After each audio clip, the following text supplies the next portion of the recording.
اسمہ و تم برہانہ ارشاد فرماتے ہیں الا ان اولیاء اللہ، خبردار جو اللہ کے ولی ہیں ان پر کسی قسم کا کوئی خوف نہیں، نہ ہی وہ غم کھائیں گے، اور وہ لوگ ہیں جو ایمان لائے اور جو متقی ہیں، ان کے لیے دنیاوی زندگی میں بھی خوشخبری ہے اور آخرت کی زندگی میں بھی خوشخبری ہے۔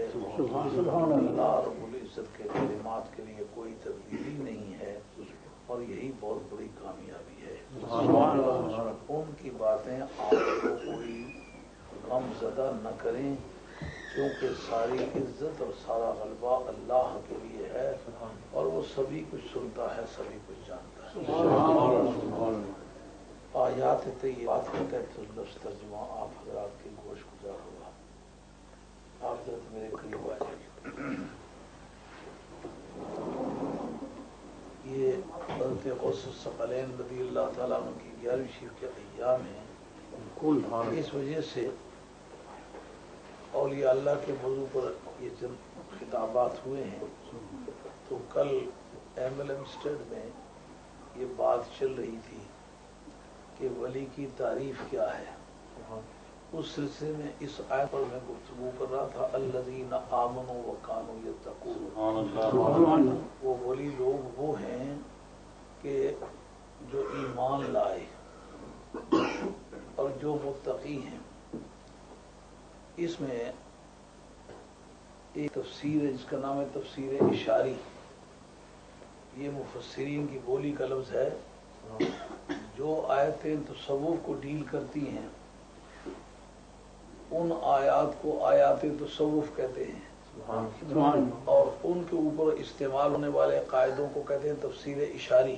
تفسیر اشاری کا لفظ استعمال ہو تو آپ سمجھیں کہ صوفیہ کی بولی میں اس کی تفسیر ہوگی، صوفیوں کی زبان ہے۔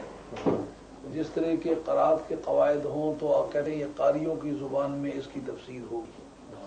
جیسا اہل لغت کے ہاں کوئی بحث ہو کہ یہ لغویوں کے ہاں اس کی تفسیر ہوگی۔ جیسا علماء اصول کے ضابطے کے مطابق تفسیر تو کہتے ہیں یہ اصولیوں کی تفسیر ہے۔ یہ آج کی تفسیر جو ہے تفسیر اشاری ہے۔ تفسیر اشاری میں جو مشہور ترین تفسیر لکھی گئی ہے وہ سہل بن عبداللہ تستری رضی اللہ تعالیٰ عنہ کی تفسیر ہے، 2 جلدوں میں ہے۔ یا لکھی ہے خواجہ ابوالقاسم قشیری رحمۃ اللہ علیہ نے، جن کا رسالہ قشیریہ تصوف میں بطور رہنما گائیڈ کے استعمال ہوتا ہے۔ حضرت غوث الثقلین رضی اللہ تعالیٰ عنہ نے اپنے طریقت کے سفر میں اس رسالہ قشیریہ کو بطور گائیڈ کے استعمال کیا۔ دوسری مشہور تفسیر تفسیر اشاری وہ ہے۔ تو اسی طرح حضرت امام جعفر صادق رضی اللہ تعالیٰ سے جا بجا تفسیر اشاری کا ذکر کرتے ہیں حضرت امام فخر الدین رازی۔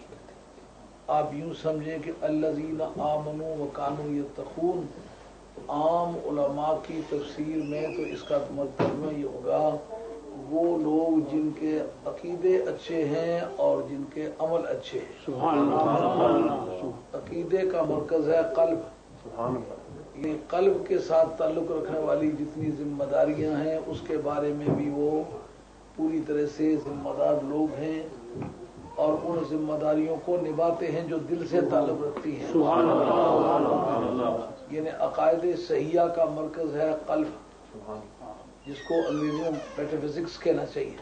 میٹا فزکس، مابعد الطبیعیات، فلسفے کی زبان میں اس کو کہتے ہیں مابعد الطبیعیات، اور اس کو عام جو ان کا عقائد کا جو سیٹ بیان کرتے ہیں وہ اس کو کہتے ہیں میٹا فزکس۔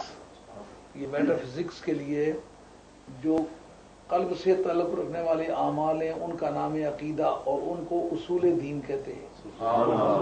غیر نظر آنے والے اعضاء ہیں، ان سے تعلق رکھنے والے جتنے اعمال ہیں ان کو فروع دین کہتے ہیں۔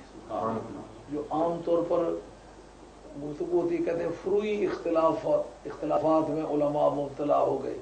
فروعی سے مراد اعضاء سے جو تعلق رکھنے والے اعمال ہیں ان کے بارے میں اختلاف کرتے ہیں۔ اس سے مراد چھوٹی باتیں نہیں ہوتی، اس سے مراد عمل کے بارے میں وہ اختلاف کرتے ہیں. اصول دین کے بارے میں اصولی اختلاف ہے، مراد ہے عقیدے کا اختلاف. یہ آپ کو اچھی طرح یاد میں رکھ لینی چاہیے. بہت ساری باتوں جب بیان کی جائیں گی تو ان پر ان کی بنیاد ہوگی. اصولی اختلاف سے کیا مراد ہوتا ہے؟ عقیدے کا اختلاف. فروعی اختلاف سے کیا مراد ہوتا ہے؟ عمل کا اختلاف. اعضاء کے ساتھ تعلق رکھنے، جو ظاہری اعضاء ہیں ان سے تعلق رکھنے والے کاموں کے بارے میں اختلاف، وہ فروعی اختلاف ہے. قلب سے تعلق رکھنے والے اعمال کے بارے میں اختلاف، وہ اصولی اختلاف. یعنی وہ دین میں جڑ کی حیثیت رکھتے ہیں، اعمال جو ہیں یہ شاخ کی حیثیت رکھتے ہیں.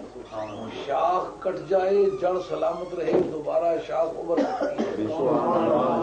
جڑ کٹ جائے تو شاخ کا کوئی مداوع نہیں، شاخ وہاں رہ کر ہی خشک ہو جائے گی.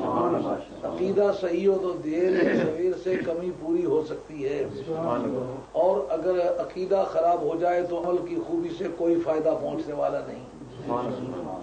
عمل کی خرابی کی مثالیں تو چند مرتبہ میں آپ کے سامنے دے چکا ہوا ہوں کہ ایک صحابی مبارک ہیں جن کو 3 مرتبہ شراب پینے پر درے مارے گئے.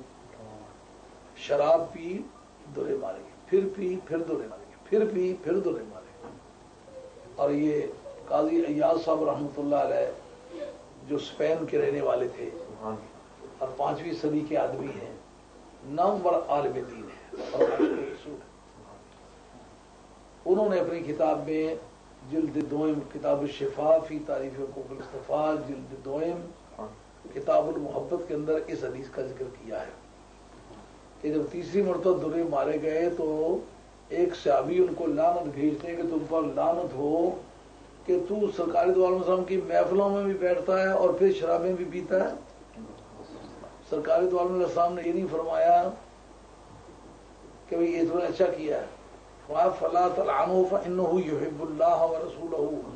اس کو لعنت مت بھیج کیونکہ یہ اللہ سے بھی پیار کرتا ہے، اس کے رسول سے بھی پیار کرتا ہے. یہ نہیں بتایا کہ اس کا عمل خراب ہے اس لیے اس کی محبت جھوٹی ہے. کہا محبت کو جھوٹا ہونے کی عادت ہی نہیں ہے. محبت سچی چیز ہے، دل سے کوئی کرے تو محبت سچی چیز ہے. گنہگار کی محبت بھی ایکسیپٹیبل ہے. بخاری شریف جلد دوئم کے آخری حصے میں حدیث ہے جس کا ذکر امام بخاری نے کیا ہے.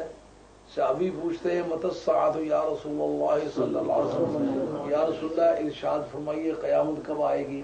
حدیث آگے 4-5 مرتبہ بیان کر چکا ہوں، یہ تو یاد ہو جانی چاہیے ہو آپ نے.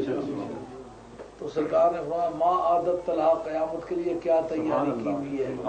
اس سے یہ آپ کو فیصلہ کرنے کا آسانی سے موقع مل رہا ہے کہ کیا ایک آدمی جس کے اعمال ٹھیک نہیں ہیں اس کی محبت کو بھی سرکار نے محبت تسلیم کی ہے کہ نہیں. محبت کا مرکز ہے دل، یہ اعمال قلبیہ میں سے ہے. باقی اعمال جو ہیں یہ اعمال اعضائیہ میں سے ہیں جن کا مطلب ہے فروع دین ہے، دین کی شاخیں ہیں، دین کی جڑ نہیں ہے. عرض کرتے ہیں یا رسول اللہ حضور نے فرمایا کہ قیامت کے لیے کیا تیار کیا ہوا ہے. کہتے ہیں ما عادت لها من کثیر صلاۃ ولا صوم ولا صدقہ. یا رسول اللہ قیامت کے لیے میں نے کوئی زیادہ نمازیں بھی نہیں پڑھی، زیادہ روزے بھی نہیں رکھے، کوئی زیادہ صدقات و خیرات بھی نہیں کیے، کوئی میری نام اعمال میں زیادہ نیکیاں نہیں ہیں. مطلب اپنی عملی کمزوری کا انہوں نے ذکر کیا. اور یہ ذکر کرنے کے بعد کہتے ہیں وَلَكِنِّي أُحِبُّ اللَّهَ وَرَسُولَهُ، لیکن اللہ اور اس کے رسول سے محبت کرتا ہوں. اس جگہ سرکار نے یہ نہیں فرمایا چونکہ تیرے اعمال ٹھیک نہیں ہیں اس لیے تیری محبت جھوٹی ہے. فرمایا المرء مع من احب، جو آدمی جس سے پیار کرتا ہے وہ اسی کے ساتھ ہوتا ہے. اس سے یہ مراد نہیں کہ جو پیغمبر سے محبت کرتا ہے وہ اس کے ساتھ ہوگا، نہیں، جو پیغمبر سے محبت کرتا ہے وہ پیغمبر کے ساتھ بھی ہوگا. جو شہیدوں سے پیار کرتا ہے شہیدوں کے ساتھ ہوگا. جو صدیق اکبر، فاروق اعظم، عثمان غنی، حیدر کرار صحابہ کرام سے پیار کرتا ہے صحابہ کرام کے ساتھ ہوگا. جو آل بیت سے پیار کرتا ہے آل بیت کے ساتھ ہوگا. جو اولیاء اللہ سے پیار کرتا ہے وہ اولیاء اللہ کے ساتھ ہوگا. اس لیے اگر اچھے نہیں بھی بن سکے تو اچھوں سے پیار ضرور کرنا.